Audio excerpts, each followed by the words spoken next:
So when you look at the field of NA teams, like it just kind of feels like there isn't a complete team right now. And I guess the biggest disappointment to me was EG's playoff performance, because it really seemed like this was just a fucking amazing meta for them. Like Impact is playing probably one of his best seasons that he's ever played in NA on an individual level.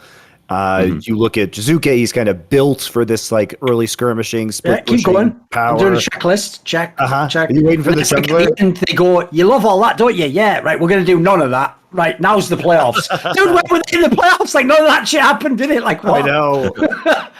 Because I agree, they looked like the most dynamic team coming in the playoffs, and then they never did any of the cool shit they were doing in the regular season.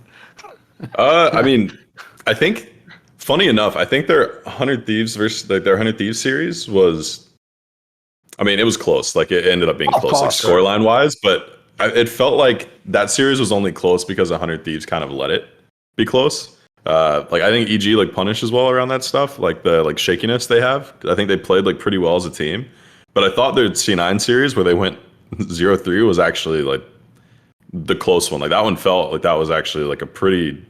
It felt like it was a good series overall. I wasn't entertaining like scoreline wise, and I'm sure, I don't know if like fans really loved it. Probably felt like shit because I know EG people got a lot of flack for that.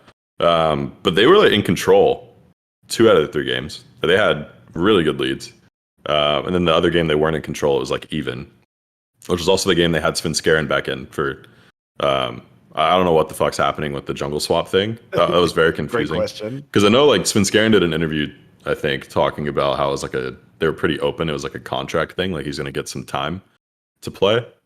Now he's just, seems like they just want to start contracts, but they don't want to start contracts. Let me phrase it this way, Nero. I was told the same thing, basically. Like, I was told before, technically, I was even told before the playoffs, it's actually like a 6-man rotation we're running, whoever the right person is will get put in. But as you're saying, when the playoffs came, they were pretty clearly just playing contracts. I think Svenskeren had played like 1 game before that series or something. But as far as I know, they are actually like obliged to play him a bit, right? But the joke is, the way you can tell they were obliged to play him, Monty, is they played him 1 game at the beginning of the series, gave him the nerfed Diana in a comp that's like, what? And then when he lost, I'm doing air quotes here, lost the game, they were like, right, well, that's enough of that, right? Come back in, give fucking contracts exactly the champion Svenskeren was carrying on all those games in the regular season when we had that amazing run. And Svenskeren, you can just go home in Europe actually now, mate. You're not needed anymore. Like, what the fuck? Like, that was like they were trying to fucking sabotage him, dude. What the fuck? That was like this is some Straight Fire reference. That was like fucking in the Bible when King David wants Bathsheba for himself, Monty. And so what he does is he has Bathsheba's. You don't know anything about this. It's the Bible. Don't worry about this in Errol. You'll need to worry about this before your soul goes to hell, mate. But basically, what he does is he gets Bathsheba's husband, Uriah the Hittite, I believe, Straight Fire reference. He tells the soldiers when they go to war, let him go first, and then you all like stand back suddenly. So he's just on his own and he just gets killed, and then he gets that Bathsheba to himself. So that's what it fucking Peter Dunn and that just did to Svenskeren. They were like, all right, Svenskeren, we'll give you your contracted game, son. Right, put him in game 1, do all this like, and they're even doing like fucking gladiator shit. They're just putting like fucking like cutting him before he goes in. Patch him up, make him look like he's legit. And then when he fails, like, what the fuck's that? Like, let's say you went out your way and tanked this guy's career or something. Why play him at all if you're going to do that? Look, why does this keep happening with Svenskeren, by the way? Like, if I'm Svenskeren, I'm pissed because obviously, like, getting replaced at Worlds by Blabber after coming off of like your MVP season or whatever, right? Yeah. And so be Svenskeren. So he probably did put in his contract that he had to play like X number of games because of that. I did. Yeah. And which is totally reasonable if you want to be a starting jungler. He was riding a big high, when his contract ended and they switched out the junglers over to Blabber. So if you are him and you get into this new situation where you're like, okay, I've had enough of this like GM fuckery. Like I'm going to play. Here's the number of games I'm going to play. You put it in your contract and then they figure out ways to get around it anyway, or they play you the bare minimum. It must be infuriating for him. Yeah, I don't know what happened with all that stuff. It's just, it felt weird, just the way they were swapping. Like the 100 Thieves series, I think they put him in game 5, right? They did that, I'm pretty sure. Yes. Yeah, they just threw him in game 5. It's like, well, that's no pressure. Fucked. Like, yeah, no pressure, bud. Get in there and hope you're warm. If you lose, like, it's was almost as good as my other favourite like insertion of a player ever, which was Soaz into the Fnatic IG series in the final when they were down 0-2. They'd been so ultra stomped, everyone in the team believed it was lost. And they were like, you know what, Soaz, go on, mate, you have a game. Like, that was like another one where it's like, dude, you're not even giving me a chance here. Like, why the fuck would I want to join the tournament now and just start playing against like the super powerful team I can't possibly win against? Like, this isn't fun for me, believe it or not. I know. Fun. Down 0-2. I get to play the shy now. I know. It's like some shit where you just comment 30 seconds, you go, was it good for you? It's like, obviously it wasn't. Use your fucking head. I know for the first series, which is 100 Thieves, like, I think, because the prio kind of shifted a bit when they put him in, so I thought maybe they picked Viego when they were prioritizing Lee Sin before in the series. Thought maybe it was that. Like, that was the reason they put him in, because they really wanted to play Viego. Because like 100 Thieves gave him the option of like taking Viego at one point, and they just didn't take it. They took Lee Sin instead. So maybe it was like, oh, Contracts isn't comfortable on that, or they preferred Svenskeren on it. But yeah, I don't know. It felt really weird. I thought Contracts generally played better overall. I'm sure Contracts has like a much better like mental state. Remember, obviously, Enero used to coach Contracts a few years ago. Like, do you see difference between what he was like back when you coached him? Yeah, no, I think he's doing a lot better. I don't know if like the team dynamic that we had for our group was maybe good for him. He had to have like a kind of a bigger communication role too, just because of what we needed in that team. And I don't think he was really ready for that. I know that's something he's been pretty vocal about too, because he's not the most like naturally talkative guy. But he looks a lot better now for sure, which is really nice to see. Like, I think that's it's so good for him. It seems like the environment's good. So I'm sure he's in a better mental state than Svenskeren is too. So that probably helps him play better in the series. But I don't know. It felt weird. It felt really, really strange, and kind of felt like they were just shooting themselves in the foot sometimes for fun. But there must be something bigger internally that causes this to happen. For the record, I don't think it was like Contracts versus Svenskeren that was winning or losing these games. I think Contracts has actually been doing pretty darn well from the 100 Thieves time up until now. Like, I think he's an LCS caliber jungler for sure.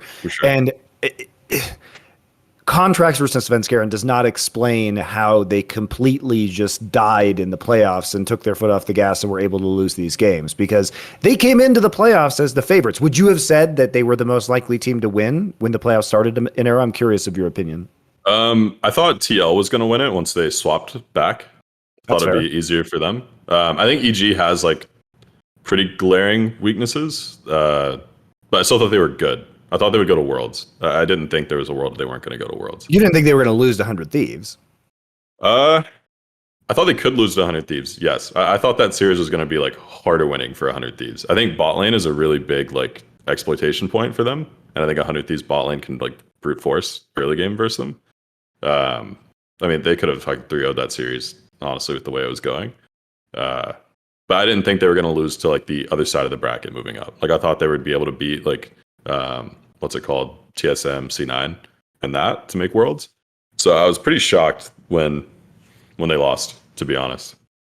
But yeah, I don't know. That was weird. It was a little strange. They kind of, I don't know. The C9 series played out the same way in all 3 games actually, which is kind of unfortunate. They had a huge lead, and then Danny got caught in like 2 of the games in mid game, and they felt like they lost the game as soon as he got caught. Inexperience plays into that pretty heavily. Like, the situations he got caught in were pretty they're pretty unacceptable ways to die, but it's kind of excusable for a guy who's new, especially like he's got 1 fucking split of playing LCS, and he was kind of carrying their games. Like, obviously he 1v9'd the 100 Thieves game that got them back in and made that hype play. Like, he's been playing really fucking well. Sure, but they should have lost that game. They should have lost that game. But he's still like, here's the other thing. That game 4, like 100 Thieves should have just closed it out right then. Did he have an amazing play? Yes. Should that play have ever been allowed to happen? No. Absolutely it should not have been allowed to happen. But like, he's been playing really well, but he kind of like, I don't know, his 2 deaths in the series were really, really crucial timers to die. But I mean, 100 or EG rather, they were playing a dangerous game, right? Because Danny had to put himself in weaker positions in order to get pressure on the map. And the way EG was playing was walking this tightrope around pressure coming out of Jizuke and Impact, and then Danny just basically playing PvE versus turrets, right? And so if you don't have the pressure from the solo laners, then you die stupidly in a side lane because you're trying to pressure an objective by yourself. Is that fair to say?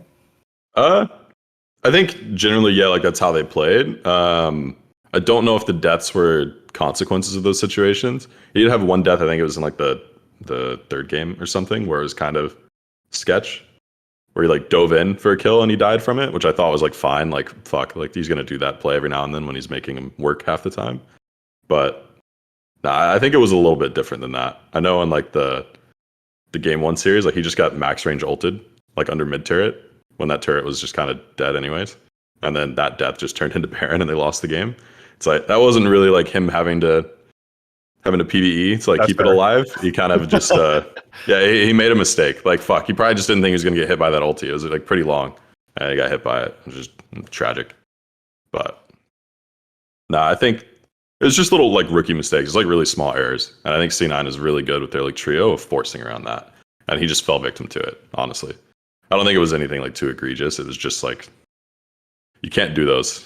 On the world stage especially, you won't be able to do those. You're going to get punished for sure. Like some Chinese team is just going to fucking ruin you as soon as they see you out of position for that one moment. They're not going to hesitate. So I think it's good he got probably woken up by that, because he's got to temper the aggression a little bit at some points. But I hope he doesn't lose that aggressive spark too. I think a lot of ADs fall into that over time. So he doesn't seem like the guy who, just from his temperament and personality, is going to. Yeah, hopefully not. But I've seen it happen. every like really aggro AD over time slowly turns into, I'm gonna play front to back. Front to back looks good here. I'll hit the guy in the front and win. I'll be safe. Want to see more cool, funny, interesting clips based on topics from my content? Well, subscribe to this channel then, or, be a pleb and don't.